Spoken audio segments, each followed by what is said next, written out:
Nazo considérer yango comme incident moko bayebi te nini basali, peut-être ba se tromper na motoyo batindaki bango, mais soki et c'est confirmé parce que lobi na yebisi bango bazala na nzela bakomona otokola mususu na mutuka kaka oyo wana ekozala na mutuka lobi. Moi je suis aussi un têtu hein. Bango bazana minduki na bango ya lukuta wana, mais oyo ngana zana musoyo na beti yo esili ekozwa yo ezwi mwasi na yo ezwi na bana na yo kaka moko wana. Soki na siliki ba mususu lobi akolamuka koloba te. Soki na siliki mama ba mususu lobi bakoloba te akolamuka komi baba jusqu'à ce que akoya kofukama devant moi. Alexis, il s'apprête déjà pour démissionner parce que atali simana ye moto ezoya ya makasi. Alors mutu ya mayele sauter yango avant. Na félicité ye salango na lombangu parce que batwana pe bazoya na lombangu déjà 73. Mais aussi okoi donc okoi ya mabe klibita en l'air oyo balobako. Alors soki ozali mukolo ya mayele sauter yango avant. Esa botika na biloko na bino ngai na kei kovana. Bao nyonso bazoya. Oyebi ke oyibaki bandako ya leta 10 zongisa 8 2 tokoko kolimbisa yo tolobi oza moyibi ya mayele oyokeli bandeko na yo mawa ba million nyonso babombi na babank na poto na Afrique bazongisa yango bazoleisa bana makila. Alors bato ya FCC ils se sont trompés depuis longtemps kanisaki ke ndenge bazali majorité parlementaire, donc le président de la République a commis moumbu. Asala boy, abebisi. Asala boy, abebisi. Nyonso wana mission nini na 2023 azanga discours ya koyebisa ba Congolais. Ba Congolais basanza ye. Alors que ba Congolais basi ba fongoli miso. Ba moni ke tata oyo azana volonté ya kosala musala. Mais bato avandi na bango bazo bloquer ye. Correcteur News TV, awande correction ya ba news tout. Donc awande on assure quoi. Suivez Correcteur News TV.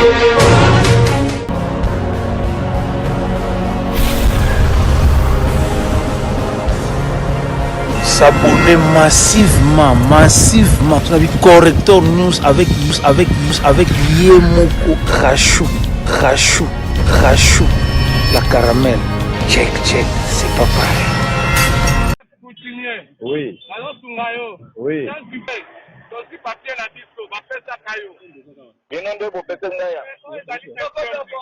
C'est interdit.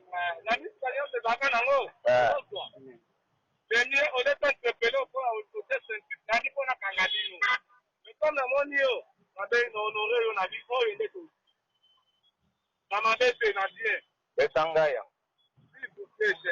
Na lobby betangaya yango.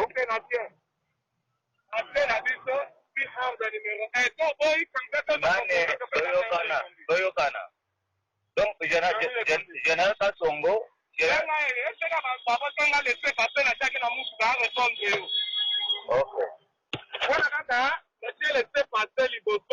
Oui, nazobenga ye. Comment on a passé?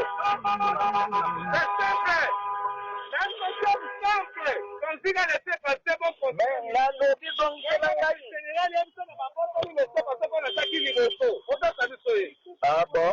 Donc vous criez sur moi. Papa, si vous criez sur moi, hein? Vous êtes le bureau. Memangana bureau, papa. Non, tu as dit, memangana bureau. Aku pete. Token na bureau. Token na bureau. Ngai na yo token na bureau, papa. Chef, bureau. Oyo to pesa yote. Kanganga token na bureau. Nako kanganga yote na ko. Kanganga. Papa, otani ko nanga. Kanganga ikile kanganga. Eh, mapiki na bina fika dokima oyo. Ozika dokima wana. Ndio dokima le sepa oyo. Osi yango yo pembe. Bude sapo. Okay. Na ukende bureau te.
Sa Majesté, bakongomani bakoka koyeba mpenza na mwa lingala na biso ya monoko na biso ya lingala bareseau sociaux lelo ekomi soki likambo esalami etambusi yango na lolenge mosusu komona acte esalamaki lelo na yo na babulage mpe mpe kolai mpenza ayeba batindamaki mpona koagrese yo to mpe mpona kobotolo ya solo to ezalaki likambo nini elekaki. Maman, vous devez comprendre que quand je parle tel que je suis devant vous là, je parle en tant que président national et alliance des autorités traditionnelles et coutumières de l'espace Grand Kassai et alliés.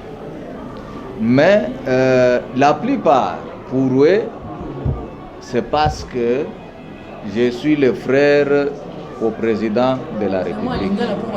Hein? Parce que nazali ndeko ya mkonzi ya mboka. Soki batindaki bango. Ils se sont trompés d'adresse. Koshi bango. Parce que Nathalie makambo basali basalaki pona humilier ngai. Hein? Mais ils se sont humiliés eux-mêmes. Basimilier bango moko. Parce que naibisi bango bon, soki boza mibali, alors bokanga chauffeur na ngai yewan. Bokanga mutuka yango wan. Bakukite. Je sais que eza batu ya mitema mabe bato bazo comprendre mission na bisote. Bakoko tinda bango, c'est un ordre, c'est un quel ordre vous allez donner sur moi? Moi je suis une autorité traditionnelle. Ordre nini bakopesa yo pona ngai? Nous to soutenir Kabila na mboko pendant 18 ans. Bayaki ko agresser bisote. Mais moi je les encourage. Si on les avait envoyés, comme ça moi aussi je vais comprendre qu'à partir d'aujourd'hui ma vie est en danger. Je dois me préparer en conséquence. Parce que les aïka ba audio de tamolaki yo fait ezalaki ndenge ni pour peuple mola comprendre ezalaki nini lekaki. Ba audio etambola. Na banda ekolo na banda kogangela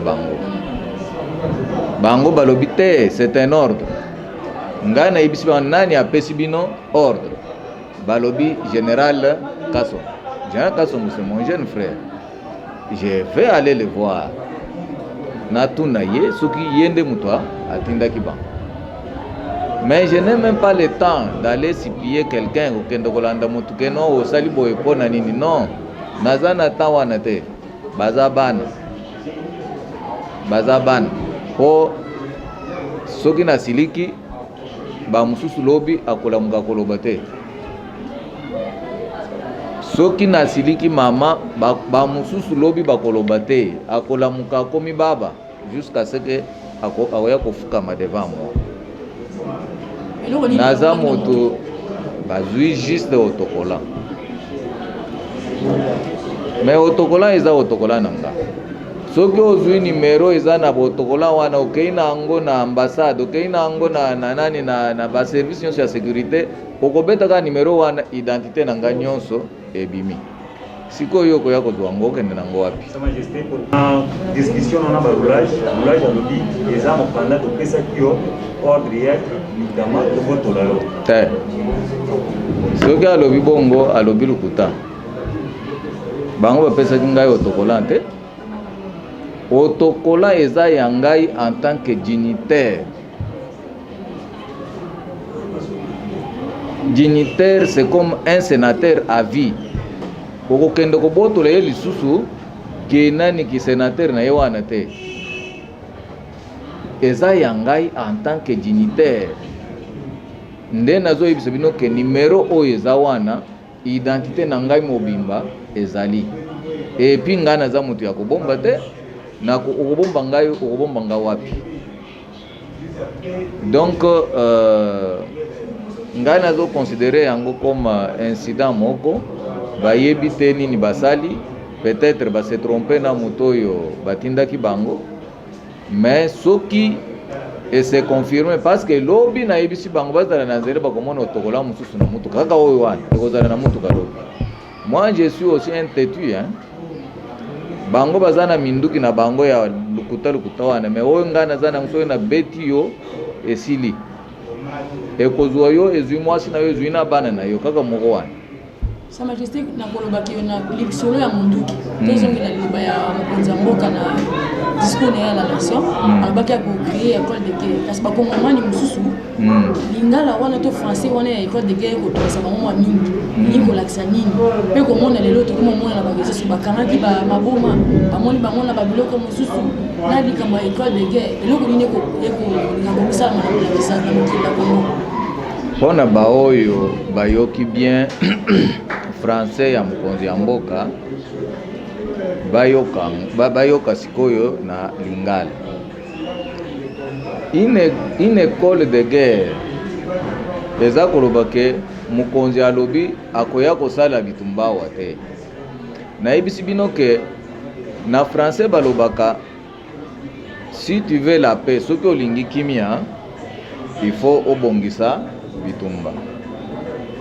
Congo eza mboka munene soki bozana minduki te bozana boforme bato ya kobeta minduki te lobi tala na est bitumba ezosila te bato wana soki bamoni ke baaffaiblir est mobimba intention na bango eza nini bakumatati na capitale mais soki bayeba kuti capitale polele parce que soki botali bien bolanda ngai bien soki botali bien toza na armée te armée oyo toza nango eza armée ya bacomposante tango Kabila andimaki basala 1+4 asala yango na banani barebele te barebele wana nyonso bayaki na bato na bango Jean-Pierre Mbemba ayaki na bato na ye Rubero ayaki na bato na ye oyo mususu nani Zaidi Ngoma lui il avait aussi fait la guerre Zaidi Ngoma. Alors bazui bato na bango wana ndelelo baza ba généraux ndelelo baza ba colonel mais mutu wana uti na rébellion ata bokuti na armée boza sûr que mutu wana akosala bino musala ndenge sengeli. Voilà pourquoi mokonzi ya mboka alingi asala une école de guerre po tozwa basoda oya biso moko to former basoda oya biso moko ba congolais pire congolais parce que dans notre armée il y a des étrangers et puis bayebi bavandi wana bayebi pona ni bavandi parce que yo yebi ko oza congolais te ata oyaki bitumba esili zonge pa ina bino mais soki otikali c'est-à-dire ozana mission oyo ozobongisa. Alors en tant que homme averti amoni ke bato oyo nazovanda na bango nayebi mitema na bango te parce que toyebani bilongo mais motema ya mutu tala esika nzambe akei kobomba yango po omona yango eza facile te. Alors akoki ko continuer ko vendre na bateau ya zana bango sur te. Asala école de guerre pour a former, école wana e former. Mais pona nini bazotuna efo te? Efo kananga. Il forme les civils. Efo kananga Mobutu atiki yango. Pona nini batuna ki Mobutu pona nini osali efo te? Mais c'est la même chose avec une école de guerre. Tout le monde peut aller étudier là-bas. Bakoloba te ke kaka batu ya kabeka mwangande bakenda kotanga kuna no. Congolais nyonso akoleka wana. Soki ya sali ekolo wane akomemango na kabeka mwangate, ce n'est pas pour sa famille, c'est pour les Congolais. Sa Majesté na maitali union sacrée. Tomani majorité parlementaire ezongi bongo ba député mingi bandimi kokota na kati ya idée ya mokonzi mboka. Kasi nungu ekotambola na ba couloir ke ba député mingi bazoki bongo le meilleur mwakanyaka pote bakota na kati ya masuwa ya union sacrée. Et puis de l'autre tokoyoka mwana mboka boyeka sanza kolobake basi batelemisi mandoki na bango ba IFCC mpona kobunda kozongela bongo majorité na bango.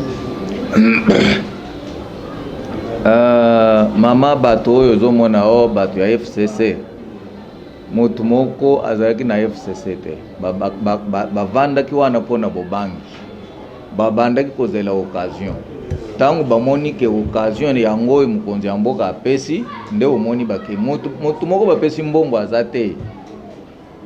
Motu moko bapesi mbongo eza te. Les Congolais ont compris. Vous savez, il faut koyebisa ba Congolais boyeba ke le président de la République azali motema ya Congolais nyonso oyo mwana nyonso oyo ayebi kaza Congolais azali na motema ya président de la République.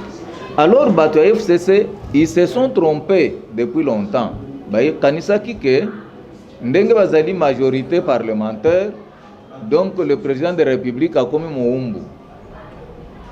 Asala boy abebisi, asala boy abebisi. Nyonso wana mission nini na 2023 azanga discours ya koyebisa ba Congolais. Ba Congolais basanza ye. Alors que ba Congolais basi ba fongoli miso. Ba moni ke tata oyo azana volonté ya kosala musala. Mais bato avandi na bango bazo bloquer ye. Bazo linga ye te, bazo linga sala oyo azana ngo ya kosala te. FCC est en train de se vider. Il n'y a plus rien là-bas, qu'on ne vous trompe pas. FCC est en train de se vider. D'ailleurs, il s'est vidé depuis longtemps. Oyo bazo mona babande ko zelende occasion mukonzi ya mboka yebisa bango boya na koyamba bino. Et c'est fini. Sa Majesté, union sacrée comme il va de l'église de prendre la communion le maso pour passer le temps bien avec les Congolais va pour parler union sacrée. Union sacrée eza lokola piscine oye osokoli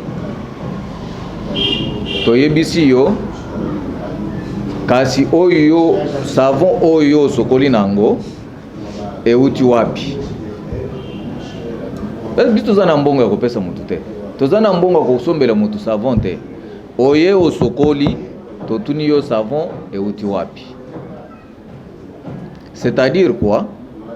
Bao nyonso bazoya oyebi ke oyibaki bandako ya leta 10 zongisa 8 de tokoko kolimbisa yo tolobi oza moyibi ya mayele oyokeli bandeko na yo mawa ba million nyonso babombi na babank na poto na Afrique bazongisa yango bazoleisa bana makila yaka osala musala ndenge Bible lobi oleisa bana mutoki na yo. Mais tango zo iba nani mbongo ya leta biloko oyo opesa bana na yo ozopesa bango makila ya ba Congolais. Donc union sacrée eza esika ya oyibi oye ulobi oye kubata mate papa boyebi mukonzi ya mboka bien te. Tango albimisi makambo ya union sacrée de la nation nani ayebaki yango? Nani ayebi esika abimisi yango?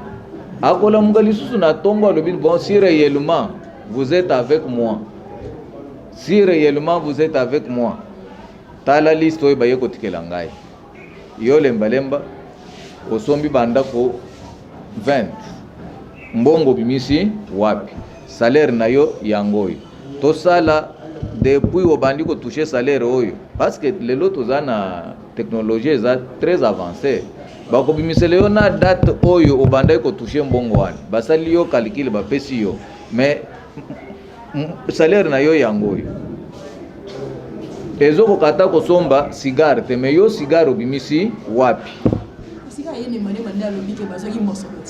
kasi sindene zolo a partir ya cigare oyo lembalemba koloba mbongo ya cigare abimisi wapi donc eza mbongo ya kimoyibi zongisa na kesi ya leta eza mbongo ya bakongolais que les Congolais se retrouvent okomona la plupart azotambola na mutuka ya kitoko mais okei na ndako na yo okutia eboti kizengi wane euti wapi na bambongo ya mabe oyo bazoyiba batika koleisa bana bambongo wana eza makila eza mutoki ya baninga zongisela bango et c'est ça la mission du chef de l'État po batwana bakimaki balobi toke ko batama na FCC ezalaki bibamba ezalaki nini sikoyo epanzani baya boye toyambi bino mais boya kozongisa bambongo oyo boyibi bozongisa bandako ya leta boyibi parce que nyonso wana ekosalisa mokonzi ya mboka po atala ndenge nini lolenge nini ya kobongisela bakongolais vie et non oye na kimoyibi parce que congolais mentalité esi ebeba. Moi j'ai suivi moi-même Kabila Yemoko azoloba que nous avons tout réussi mais nous n'avons pas réussi à changer l'homme congolais. Kabila a dit ça. Kabila a dit que si j'avais ne fût-ce que 15 personnes, j'allais réussir ma mission. Mais jusqu'à ce que Kabila est parti, ayebisi bino soki azwaki 15 personnes ou azwaka te. Ayebisaki bino pour nini à réussir l'homme congolais te. Voilà le président de la République démocratiquement élu. Oyo azali na majorité populaire. Alakisi bango ke bobandaki kosakana na libanga bokanisi sable sikoyo libanga wana ebambi bango na mutu mito ebandi kosala bango pasi ba oyo bakosama nde mbangu te bakobanda kokufa moko sans kobela. Donc le président de la République il veut sauver sa population. Vous serez quel parent? Nyoko azokota na ndako na yo omoni ke nyoko azokota azoya ko akoswa ngai soki ngai te mwasi na ngai soki mwasi te bana mais au lieu oboma nyoko wana olobi non soki na bomi nyoko oyo ministère d'environnement ekoya kotelemela ngai mais ministère d'environnement a sécuriser biloko na ye na zamba soki atiki yango ebimi eye kokotela ngai na ndako na koboma yango.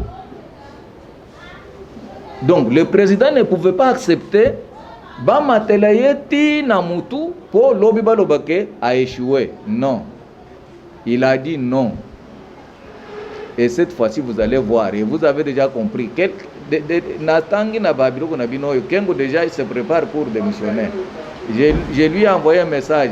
Félicitations vieux.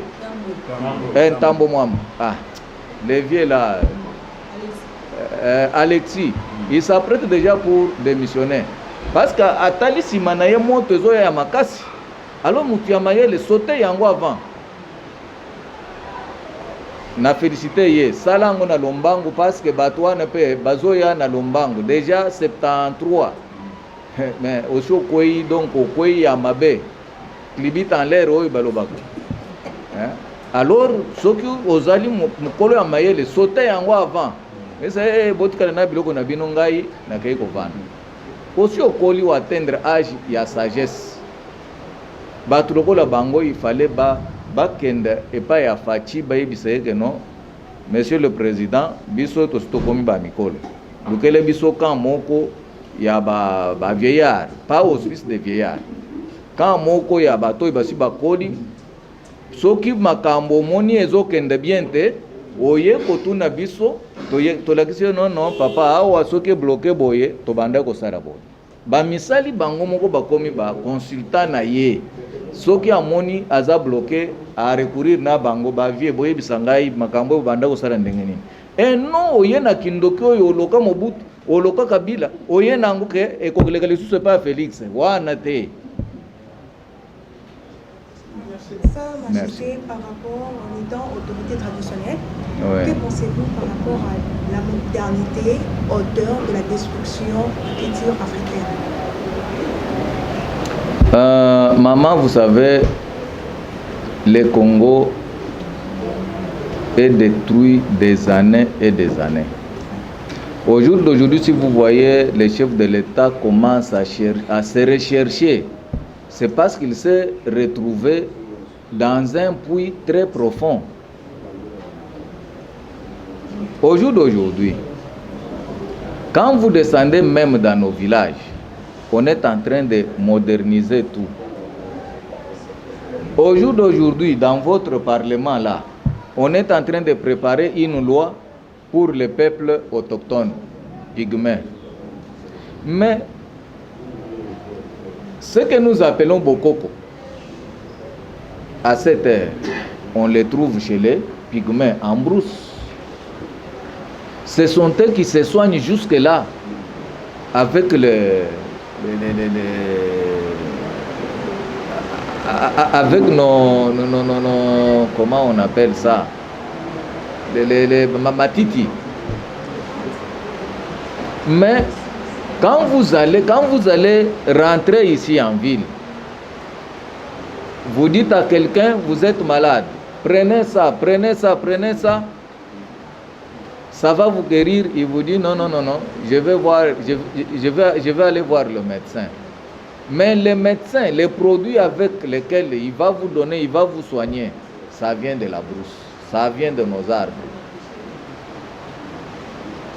Donc nous avons oublié. C'est la raison pour laquelle vous voyez aujourd'hui, nous sommes en train de mourir.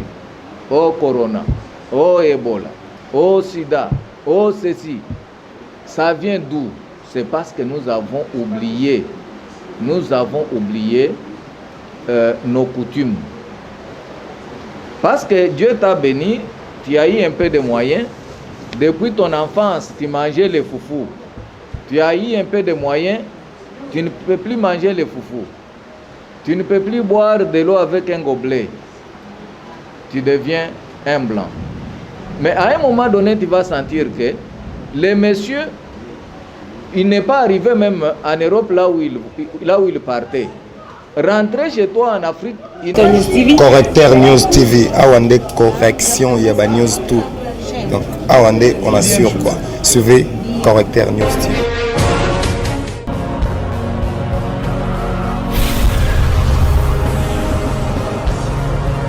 S'abonner massivement sur la Correcteur News avec Yemoko Rachou,